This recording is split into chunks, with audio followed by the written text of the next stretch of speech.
we're in a race. Yeah. In this factory, this is where the real race happens.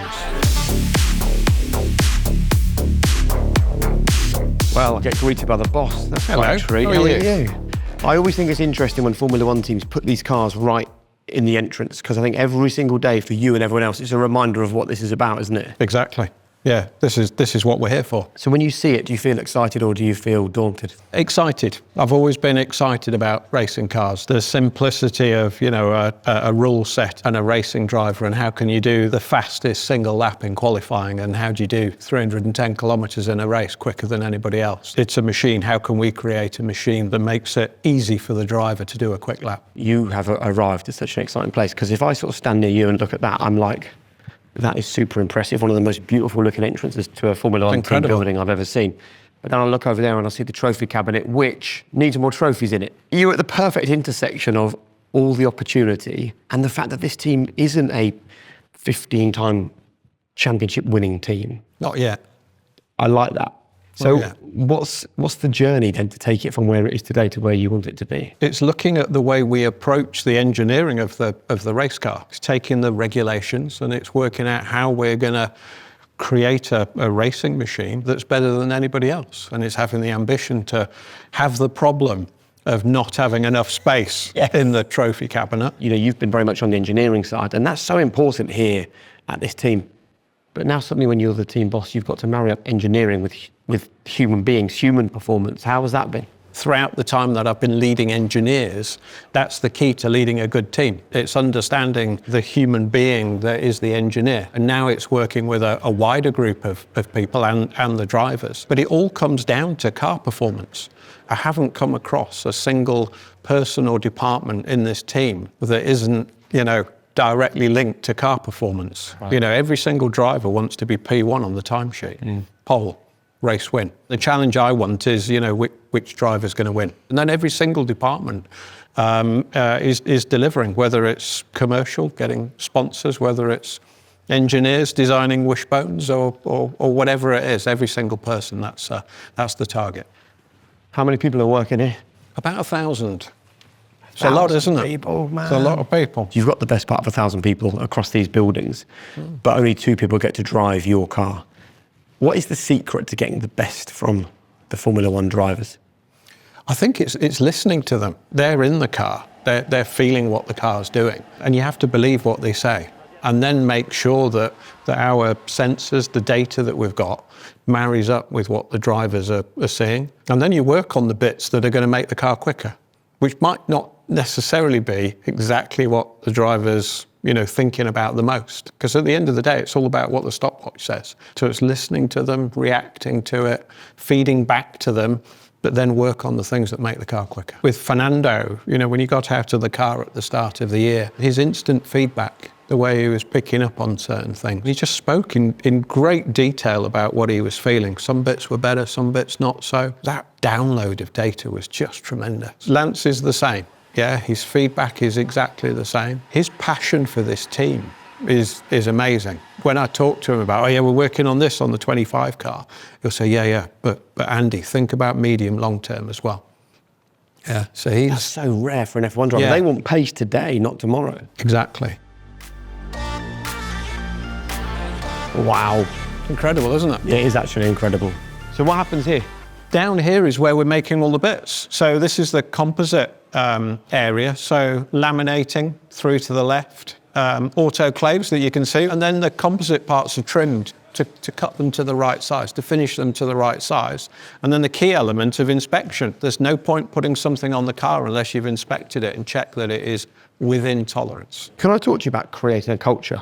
Because I think that when you build this is a beautiful place to work, it's easy for people to get excited that it looks shiny and lovely, but actually it needs to operate as a human performance environment. Exactly. So when you walked through the door, what was the culture that you found here? It was a culture that wants to win. Yeah. Yeah, it's a group of people that are enthusiastic about that. And to learn about what the steps are to go from today's situation to a situation where we can confidently fight at the front, win races and win championships. What is it that you believe is required in your area to go from today's position to the very best position you could ever imagine. It's the race to work out what the gap is and then achieve that quicker than our opponents. So everything is down to a simple graph of performance improvement up the vertical axis and time along the horizontal, and how can you improve the gradient. And then it's about going beyond that. It's how do you improve from the front.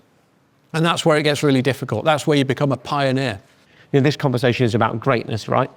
And I don't think that greatness feels great unless it's hard to achieve. I suppose the question is for all these people, and I see them all working away, grafting, they will be working as hard as the quickest team in Formula One, McLaren at the moment. Yeah. How do you keep them happy? By talking to them. Right. Yeah, by being honest. Talk to them about the journey that we're going to go on. You know, be impatient. If we're, that? Yeah, you know, let's have that hunger. Let's have... Are you? Always. There isn't a single day where I feel like I've achieved enough. So is this the race base? Yeah, it's the race base. Cars get built here. Start of the season is always an exciting point when the first car goes together.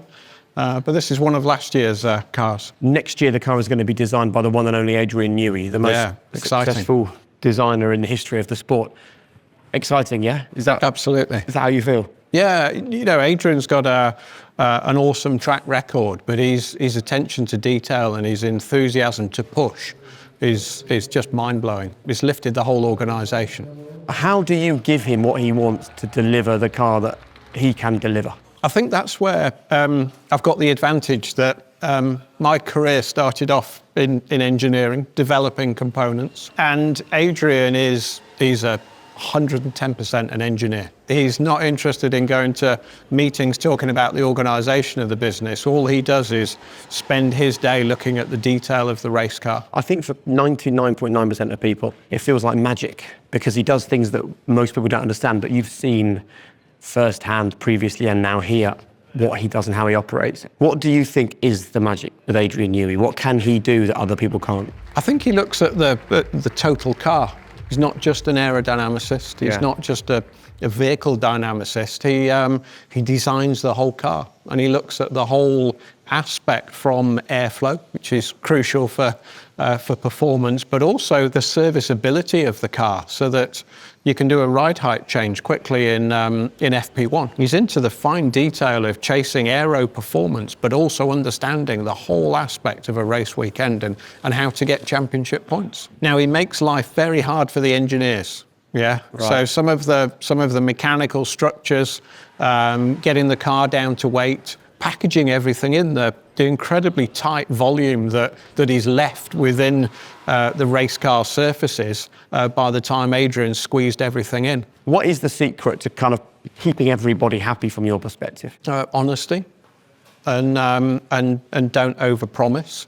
Right. And make sure we've got a single focus.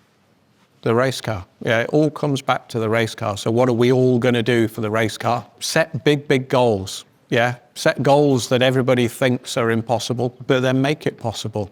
And that's teamwork. The vision to get to the top and then staying at the top. Coming up with those tough targets, BHAGs I like to call them. What is the BHAG? To win multiple championships, back to back. And you believe it will happen?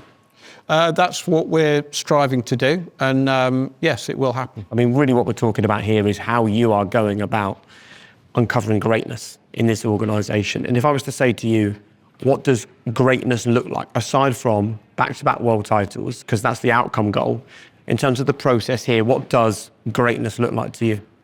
Teamwork.